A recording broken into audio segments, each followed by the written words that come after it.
Williamsport police are investigating a series of arson incidents. Today is November 5th, and this is 570 News on the Go, brought to you in part by NorthCentralPA.com. Mostly sunny today, a high in the low 70s. It's election day. The polls are open from 7 this morning until 8 this evening. Anyone still in line by 8 p.m. will be allowed to vote. It's suggested you confirm your polling place, as those places sometimes change. You're also urged to plan a time to vote. The busiest times are first thing in the morning, around lunch, and at the end of the workday. Anyone voting in a precinct for the first time must show ID, such as a driver's license, passport, military ID, or student ID. Williamsport police are investigating a fatal shooting on Saturday just after 2 p.m. Police were dispatched to a second-floor apartment at 449 Grand Street for a shot fired and a gunshot victim. Officers found a deceased adult male with an apparent fatal gunshot wound. The victim is reported to be 39-year-old Reagan Pyle of Williamsport. The manner of death is pending the outcome of the investigation.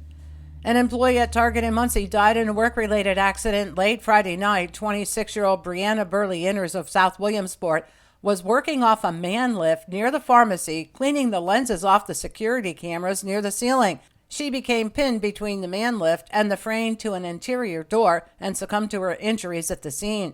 The store was closed at the time and not witnessed by any employee. Police said it was unclear how the accident occurred, and there were no signs of suspicious activity. The Williamsport Police and the Bureau of Fire are conducting a joint investigation into a series of suspected arson fires. On Monday morning, firefighters were dispatched to a fire at the pajama factory where several vehicles were vandalized and one vehicle was intentionally set on fire. They were also called to 170 Rose Street to douse several small brush fires. Then 3 hours later, they were summoned to 1055 Vine Avenue on reports of a fire to a couch on the sidewalk that affected nearby vehicles. Just after 12:30 Monday afternoon at the 3rd Street parking deck, 2 vehicles had been vandalized and subject to an intentionally set fire overnight.